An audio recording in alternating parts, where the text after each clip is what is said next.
सो hey everyone, आप सभी का फिर से स्वागत है मेरे चैनल क्रेजी एक्सप्लेनर में। तो आज हम फिर से आ चुके हैं बुक ऑफ एस्पर का एक नया एपिसोड लेके।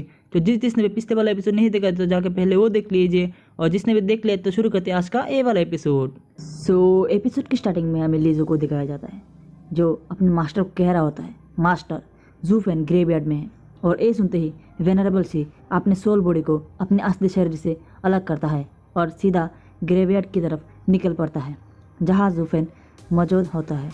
और जाने से पहले वो अपने लोगों से कहता है मेरे शरीर का ध्यान रखना जब तक मैं वापस नहीं आऊँ। इसके बाद वो तेज़ से ग्रेवयार्ड की तरफ जाता है। फिर हमारा सीन शिफ्ट होता है और हम देखते हैं कि वेनरेबल सी भागते हुए अपने शरीर में लौट आते हैं। वो बहुत ही बुरी तरह घायल है और उसकी सोल बॉडी पर एक शक्तिशाली हमला हुआ है। जैसे ही वो अपने शरीर में वापस आता है ज़ोर ज़ोर से खून की उल्टी करने लगता है। सभी उसकी ये हालत देखकर चौंक जाते हैं और पूछते हैं वेनरेबल शी आपको क्या हो गया। डरा हुआ हाई वेनरेबल जवाब देते हैं वो हाई वेनरेबल था। तो गाइस आप अब सबको पता चल गया होगा कि वेनरेबल शी को रोकने वाला और कोई नहीं बल्कि हाई वेनरेबल खुद थे। तो बताओ गाइस कमेंट्स में क्या तुम्हारा अंदाज़ा सही था। तो अभी चलते हैं कहानी में आगे। तो हाई वेनरेबल का नाम सुनते ही वहाँ मौजूद दो एल्डर्स भी चौंक जाते हैं। लीजू भी घबरा कर कहते हैं वो सबसे शक्तिशाली और रहस्यमय हाई वेनरेबल, लेकिन एक छोटी सी लड़ाई में वो क्यों शामिल हो रहे हैं। उस लड़के की असल पहचान क्या है। तभी ग्रैंड मास्टर पूछते हैं क्या तुम्हें पक्का यकीन है कि वो सच में हाई वेनरेबल्स थे। वेनरेबल सी अपना सर हिलाते हैं और कहते हैं मुझे कोई शक नहीं।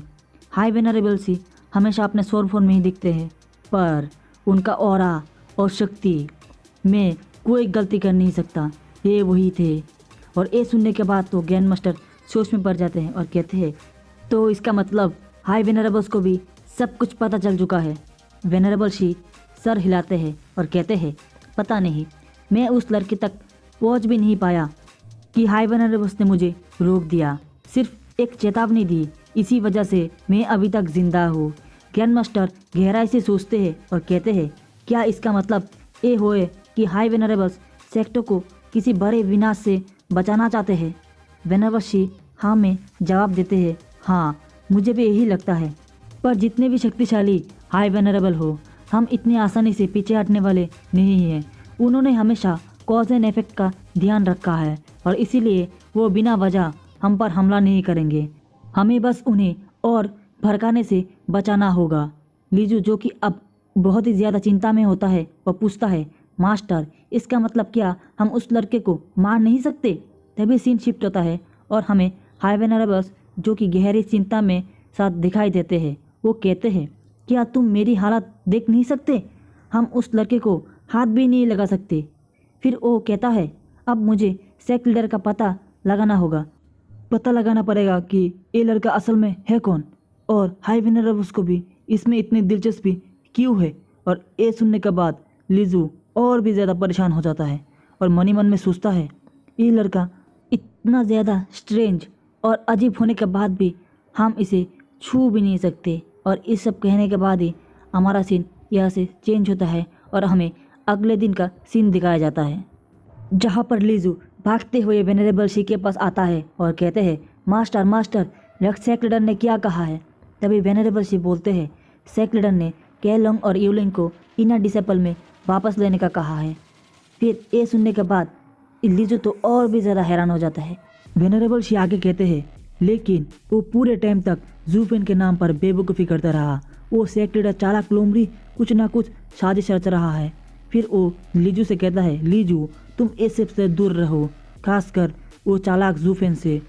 और ये सुनने के बाद तो लीजू पूरी तरह से हैरान रह जाता है और उसके शरीर से पसीना आने लगता है। फिर वेनरेबल शी उसको सुझाव देते हैं तुम सिर्फ इन 3 महीने तक अपना ट्रेनिंग पर ध्यान दो और इनर से कंपटीशन के लिए तैयार हो। फिर हमारा सीन शिफ्ट होता है और हमें 3 महीने बाद का सीन दिखाया जाता है। अब हमारा इनर से कंपटीशन शुरू होने वाला है। एक बड़ी सी लड़ाई का आखड़ा तैयार किया गया है जिसमें हज़ारों की संख्या में दर्शक और भागीदार मौजूद हैं। सेक्ट लीडर फाइटिंग ग्राउंड की तरफ देख रहे होते हैं और तभी वेनरेबल शी उसके पास आते हैं और मुस्कुराते हैं और कहते हैं ऐसा लगता है कि हाई वेनरेबल्स आज हमें देखने नहीं आएंगे। और ये सुनकर सेक्ट लीडर गुस्से से उसकी तरफ देखता है और सोचता है अगर हाई वेनरेबल्स यहाँ होते तो क्या तुम सब अभी यहाँ खड़े हो पाते। फिर वो ऊंची आवाज़ में कहते हैं, हाई वेनरेबल्स को शांति पसंद है, ये कंपटीशन उनके लायक नहीं है। अगर मुझे यहाँ ज़रूरी नहीं होता तो मैं भी नहीं आता। और ये सुनने के बाद वेनरेबल शी मनी मन सोचते हैं और कहते हैं, तो इसका मतलब ये है कि हमें एक कंपटीशन अपनी मर्जी से चलाने का पूरा अधिकार है और ये तो बहुत ही मज़ेदार होगा। तभी ग्रैंड एल्डर, जो कि सभी एल्डर्स के मुख्य है, सेक्रेडर से कहते हैं, सेक्रेडर हम इतने स्वार्थी नहीं हैं कि दूसरों की फिक्र ना करें। सेक्रेडर मनी मन सोचते हैं और कहते हैं, ग्रैंड एल्डर जो हाई वेनरेबल के तुरंत बाद सबसे शक्तिशाली है, ये भी वेनरेबल शी के साथ दे रहे हैं। इन दोनों को हटाना बहुत ही ज़्यादा मुश्किल होगा। बस एक ही चीज़ है जो उन दोनों को रास्ते से हटा सकता है और वो है ज़ूफेन का प्लान। पर क्या ये सच में काम करेगा? इतना सोचने के बाद सेक्रेडर वीर के सामने जाके ऐलान करते हैं, अब इनर से कंपटीशन शुरू होने जा रहा है। और ये सुनते ही सेक के सारे डिसाइपल ज़ोर ज़ोर से चीयर करने लगते हैं, जबकि उनके पास ही आसमान में 3 स्पिरिचुअल सोल एक्सपर्ट को देखते हैं जो कि ऊपर से सब देख रहे होते हैं। पहला निराशावादी तरीके से कहता है, एक और बोरिंग कंपटीशन, ये इलाइट डिसाइपल्स कुछ खास नहीं है। जो सच में टैलेंट होते हैं उन्हें इनर सेक्ट में मरने के लिए फेंक दिया जाएगा। फिर हमारा दूसरा कहता है, हाँ हमारे सेक्ट में ऐसा ही एनवायरनमेंट फैल रहा है। फिर पहला वाला कहता है, ये सब जीवों के एक्शन को काफ़ी ज़्यादा दर्शाता है, तो फिर एक ही चीज़ को बार बार देखने का क्या ही मतलब है। और अब ये सब देखने के बाद ऐसा लगता है कि सेक्ट लीडर होना भी एक स्टिल ब्लेसिंग की जगह डिस्गस्ट में है। तभी वो लोग ज़ोर ज़ोर से हंसते हुए कहते हैं कि सचमुच हमारा लक बहुत ही ज़्यादा ग्रेट है, जबकि वो ये बहुत ही ज़्यादा अनलकी है। मुझे वो ट्रैवल ड्रैगन गैदरिंग की याद आ गई, जब उन अमीर लड़कों के द्वारा बाकियों को मारने के बाद हम 4 ही सर्वाइव कर पाए। हमारी किस्मत पार्टिकुलरली तौर पर गॉडलाइक है, जो कि वही कपड़ा बुन रहा है जो कि पहले बर्बाद कर दिया गया था। तभी तीसरा वाला मास्टर भी कहता है, हाँ कुछ इलाइट डिसाइपल्स स्टिल अभी भी बहुत ही ज़्यादा एक्सीलेंट है। तभी पहला वाला भी कहता है, हाँ वो सचमुच में एकदम क्रेजी गुड है, लेकिन बात वही है कि ट्रैवल ड्रैगन गैदरिंग को लीड कौन करेगा। और अगर आप एक साथ काम नहीं कर सकते तो तब इसकी कोई परवाह नहीं है कि कोई कितना भी ज़्यादा मेहनती और शक्तिशाली हो, वो लोग पॉसिबली क्या ही अचीव कर सकते हैं। और इधर उन दोनों की बात सुनने के बाद वो दूसरा वाला व्यक्ति कहता है, वैसे जीवो ही एक टार्फ लड़के को लेके आने वाला था, वो कहाँ है? उसके बाद सुनने के बाद पहला वाला लड़का बोर होने के बाद कहता है, मुझे उसका नाम भी मत सुनाओ। प्रोविंस रीजन वाले वैसे ही बहुत ही ज़्यादा एनोइंग है और मुझे उसको देखने का कोई भी ज़्यादा शौक नहीं है। और ये सब कहने के बाद वो तीनों मास्टर वहाँ से जाने लगते हैं, लेकिन हमें उन 3 मास्टर्स के बारे में कुछ भी नहीं बताया जाता कि उनकी रियल आइडेंटिटी क्या है। फिर हमारा सीन यहाँ से शिफ्ट होता है और हमें ज़ूफेन को दिखाया जाता है, जो कि अपने 7 ग्रेड के एरे प्रमोशन के सामने खड़ा होता है, जहाँ पर उसने 3 महीने पहले यूएर को स्कीप पोर्टल के अंदर भेज दिया था ट्रेनिंग के लिए।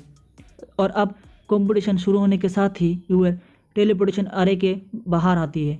ज़ूफेन उसके सामने खड़ा होता है और उसे कहता है, तुम देर से आई हो।